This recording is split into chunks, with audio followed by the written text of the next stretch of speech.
thumb naturally for most adults, because everybody is above 18, should be above, becomes bigger than the box. Yeah. And the moment a slight part of it exceeds the box, no matter how small, it's invalidated. It's invalidated. Yes. Wow. Yeah. These were the two major things that we witnessed, because we actually took time to look at each polling unit we are in. We look at the invalid that are separated, because they bring it out.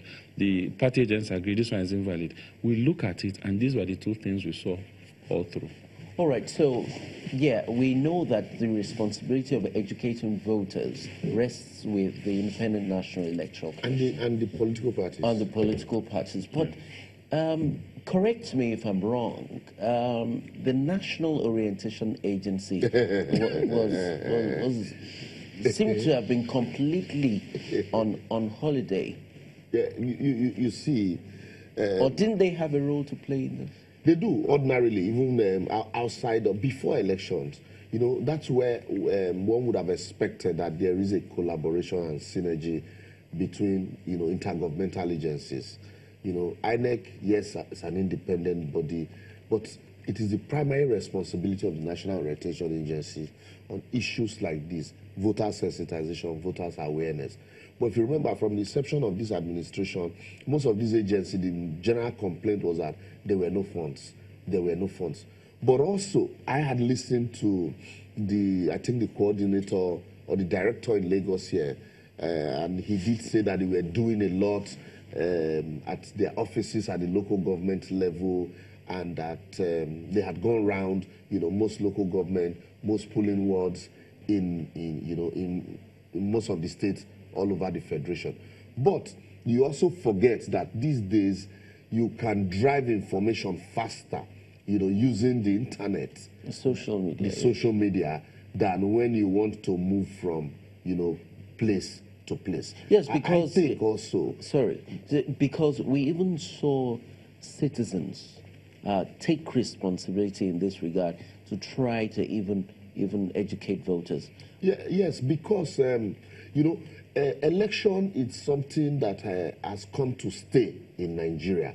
So a lot of people, also want. We talked about vote buying. We talked about vote counting. A lot of people would want an opportunity where their vote will indeed count. They also would want opportunity where people are sensitized, people are educated, and against the backdrop of the fact that you have a lot of the social media also can be a very dangerous, tool if not properly managed and used. You have a lot of fake information, and so people take it upon themselves also to educate people. I think the National Orientation Agency, in spite of what the effort they have put in place, are seriously lacking in that regard, because the idea of still wanting to do it the old manual way that you used to do it.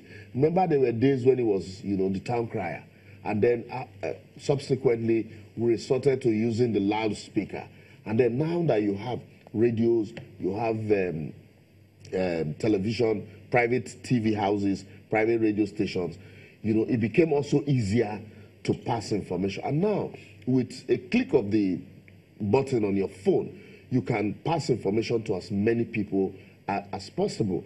But you find out that also that government agencies, I don't know whether it's intentional, also have not been able to latch on to this new media approach to information dissemination. So it's also a tool that is lacking. Political parties also, don't do it. You find that I had expected, that political parties, will use this opportunity. Their voters education department would use that as a tool also to educate, most of their voters, because they have members. These are primarily members who would vote on that day.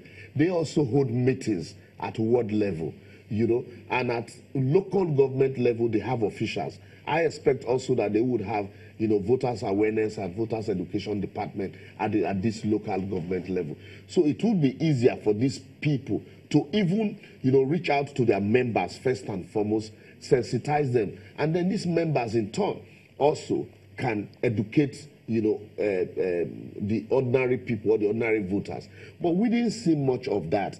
And maybe because also you didn't see the governmental agencies that were ordinarily supposed to carry this responsibility, like the National Orientation Agency. But I would blame the political parties more because they are the beneficiaries of the vote. And so also, in a situation where the votes do not count, they also are the ones that will be adversely affected. So I think that the buck should stop more at their table rather than waiting for the National Orientation Agency to sensitize the people on an outcome that will be more beneficiary to you. It is after you form government that you begin to talk about National Orientation Agency, you know. But by and large, really, the politicians should do more in that regard. Come to think of it, one of the problems with handling the ballot paper, most probably, was the multiplicity of political parties. I mean, for the presidential elections, you had up to 90-something political parties, and therefore, you know, the space for thumb printing got narrower over time. Shouldn't there be something in our electoral laws to regulate the number of political parties that we had? I mean, it was just ridiculous. Yes. Maybe, pardon me, maybe we shouldn't let him respond to that yet. You've been on the field. Yeah. How cumbersome has this been? Because you monitored the last process and you monitored this one. Okay, so what additional load the number of political parties add to this? Okay, so let me say what we have from observations. 91 political parties, 73 with presidential candidate. So you have 73 names on the ballot, or 73 party logos on the ballot. From what we observed, the volume of parties didn't really affect the choice, or did not make it challenging for the voters to use. And the reason for this is because 97% of all voters voted for only two parties, APC and PDP. So it was, most people were either looking for a broom or looking for an umbrella. And for that purpose, people were not really confused. It's not as if they found it difficult to locate the broom or the umbrella. So in terms of cumbersome nature or difficulty or confusion for the voters, we didn't notice that. As you know, the remaining 71 political parties shared 3% of the total vote, right? Yeah. Which was even less than the total rejected vote. Which the total rejected vote was 1.289 million. It's 148% higher than the total votes for the three other parties, which was over 800,000, out of an election that had 15 million for the APC, 11 million for the PDP. Basically 28 million votes cast. 800,000 went to, you know. So my point is that I don't think from what we saw, and even the data supports that people knew what they were doing.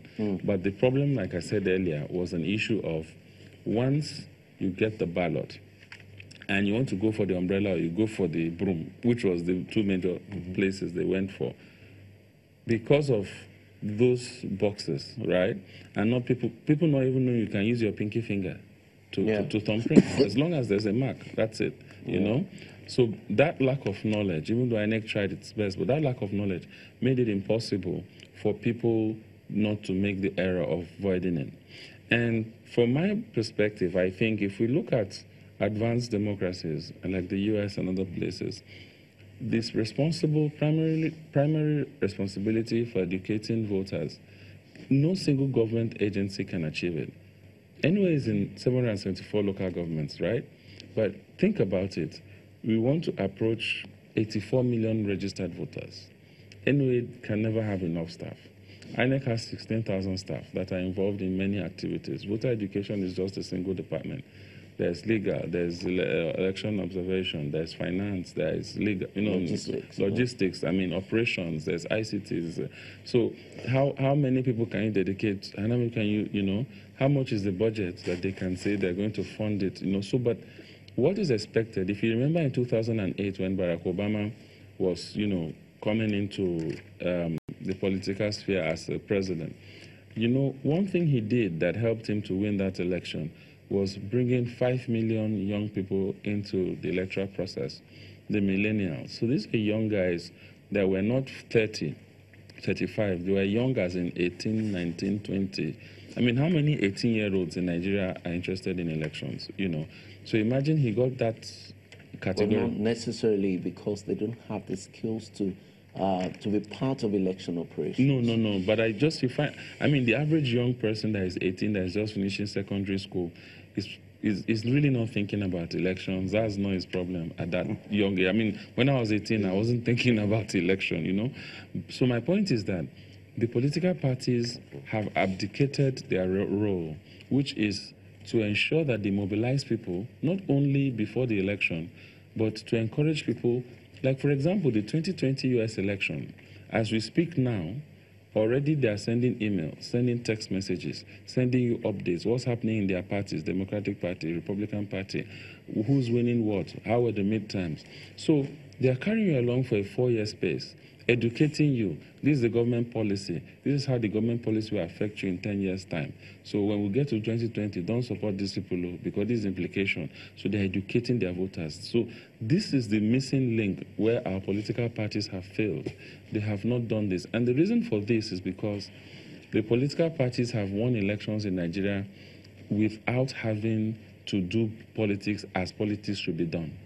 But as we are getting to a more credible system, a more competitive system, we are finally approaching a level where if a political party is unable to get enough people that genuinely believe in the party, you can no more rely on the primitive methods of saying we'll adjust manipulation of this.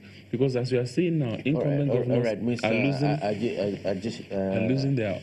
Please, just give us a moment. Okay. We have news coming in. The election in Sokoto State for the governorship race has been declared inconclusive by the election and returning officer there. The reason he adduced is the margin of win is far less than the number of cancelled votes. Again, the election in Sokoto State for the governorship race has been declared inconclusive by the election and returning officer, and the reason adduced is the margin of win, which is far less than the number of cancelled votes. We also have a story like that coming in from Plateau State. The Plateau governorship election has been declared inconclusive by the returning officer, Professor Richard Kimber, announced that the margin of lead of 44,929 between the APC and the PDP candidates is less than 49,377 cancelled votes, which constrained him to return a winner, but rather makes the election inconclusive, and by-elections should hold in the affected areas. Meanwhile, Mr. Simon Lalong of the APC in that state has 583,255 votes, while Mr. Jerry Hussaini of the People's Democratic Party scored 538,326 votes. We are following these stories, but we'll take a break to go into our news studios now to bring you news on top of the hour. Stay with us.